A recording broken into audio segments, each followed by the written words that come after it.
Marisa, thank you. And much more to come from this, certainly. As you mentioned, this is in the hands of Michigan State Police. That is the investigating agency at this point. Now, the chief talked about wanting to provide context to what happened ahead of the release of this video. He said that he would address certain elements of the video. And a lot of questions were asked of the chief after the video was aired publicly. And in addition to Marisa, Fox 17's Julie Dunmeyer was also inside that room asking questions. She joins us now live. And Julie, you've spoken with city and county officials about what was released today.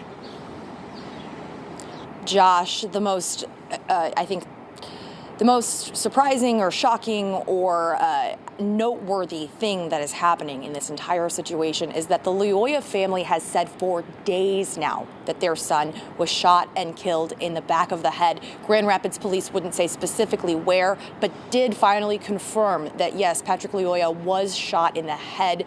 That instance on April 4th. Now, I want to walk you through a little bit more of the questioning that we asked of Grand Rapids Police. They did go ahead and tell us that that officer, though not named, has been placed on paid leave and been stripped of all of their rights to policing at this present moment. I asked about disciplinary action for that officer within the department, aside from criminal charges.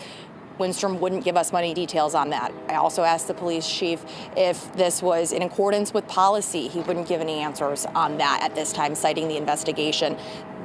The entire time, Robert Womack has been a huge portion of the activists leading and pushing for this video to be released. Womack is a Kent County commissioner. He's been living in Kent County for the last 20 years or so, and he's brought in attorney Ben Crump, who's a nationwide renowned civil rights attorney, to help the Loyola family throughout this experience. And Womack said in many different ways today that this is just not how traffic stops should happen in Grand Rapids. A gun being pulled at a traffic stop with someone who had no weapon with them is something that he and his community will never forget. He also did mention, too, that this is a sign of slight progress in terms of transparency with the department releasing this video and hearing the voices of local activists. Womack saying, though, there's still much more work to be done.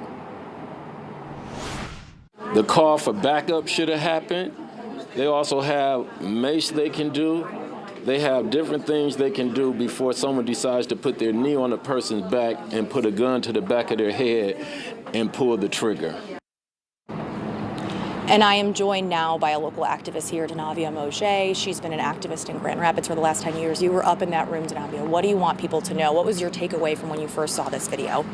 Well, I think what was most interesting was that there were multiple accounts of what happened. Not just the body cam footage, not just the house surveillance, but the most accurate account of what took place was actually from a bystander's cell phone.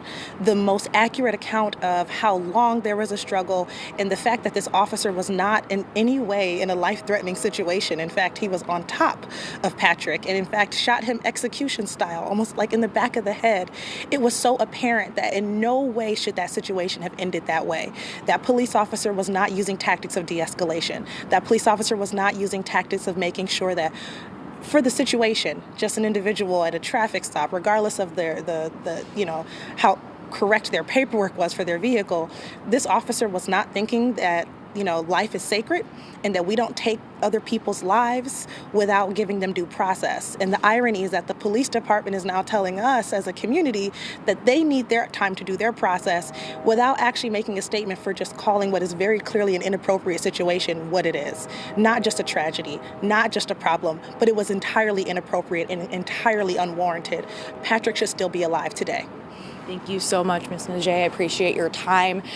Talk to me, too, about where do we go as a city from here? You've been speaking up about this. We talked about honesty, those cases that we've been covering for years throughout the news now. Yeah. You talk about getting exhausted as an activist throughout the process of this. Yeah, I think it's hard not to get burned out when you've been having the same conversations over and over and over and over again and feeling like the city doesn't listen, or they listen for the sake of looking like they're engaging with you, but then they don't fully implement the recommendations that you've given them. We come out of all of these situations saying we promise to change, we promise to do better. If and when policy supported these actions and we don't like these actions, we'll change the policy. But is it ever truly implemented in the way that they say they will? Every time we're told the same thing. We got to review the use of force policy. We have to review the union contract. We have to review, our body cam policy. We have to review all these things, and we're going to change them to make it better and make Grand Rapids a safer place. Grand Rapids was not a safer place for Patrick. I don't care. In spite of all the meetings we've had, all the engagement sessions we've done, all the policy recommendations we've written, we still have another unarmed black man who was executed by a public servant that our taxpayer dollars was paying. And as an activist, touching those situations never gets easier. And not just as an activist, but as a mom, right? I am a single black mom to an incredible young boy, and I don't feel comfortable trusting the city of Grand Rapids with his life because they don't treat people the way they're supposed to be treated in instances just like this. And so what I will hope people take away is that we can't stop, because if we don't, things don't change. But even when we do push our hardest, we are at best tasked with tolerating a whole lot of incrementalism. It's all these baby steps, and they never just want to do the sweeping changes that are needed to get us to the kind of community that we want. And so I hope people choose to go support Patrick's family at this time with their GoFundMe. I hope people come out and protest peacefully, because there needs to be an outlet for this type of injustice. And this was certainly an injustice.